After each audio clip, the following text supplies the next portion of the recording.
wayu abo madele le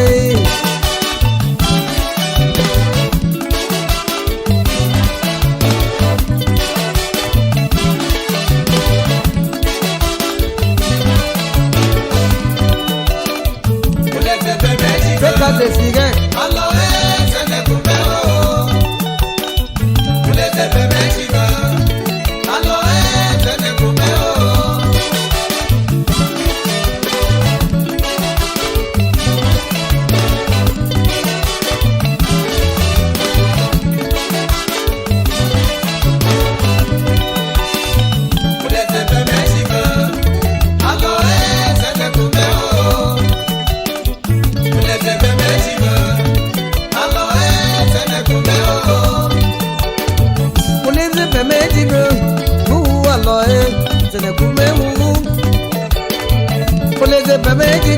Amakebu etene tene kumewu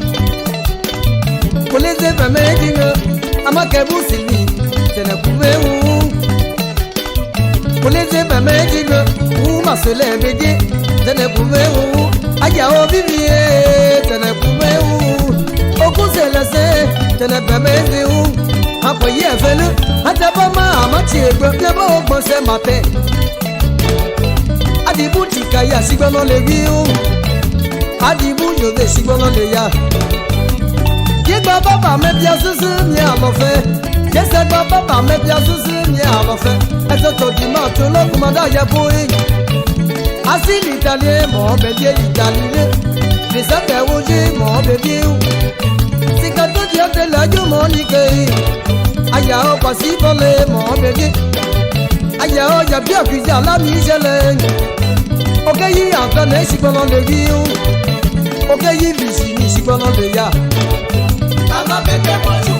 Ana se bandine Ama beke haju Aya o wayu Alo sene kumero Yeselile sene kumefulo Ya o sene kumefulo Ya porise sene kumewu Muso glodine sene kumewu Se jankade kwa di ologa Ato wu ologa ya umi abawu Age loga pioto nete Alowe di jovenu mi alewo yewu Alowe di je Alowe mi avenu mi alewo yewu Alowe mi Ogo shiko kide Woye no danele Yako ingo rabi alowe di jovenu Shadow sido ni alowe di jovenu Abi amela obe anje wayo Poleze pemejima Aloe sene kumeo Poleze pemejima Aloe sene kumeo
Ama beke haju Asoba ni bagina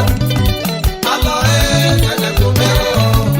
Yeselile sene kumefulo Yao sene kumefulo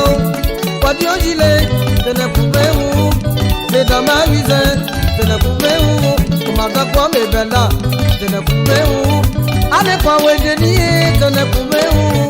Ababuda wize sene kumeu Ayao yabi agata Asamari wozen Ati matine Tene kumeu Alowe kikobemu Miane woyeu Alowe miemie Alowe miemie benu Miane woyeu Alowe epi ambrose epi jamais pa u desiga ma we ti chovenu abo ajana ma we nya venu se ka eba ne la goro be nai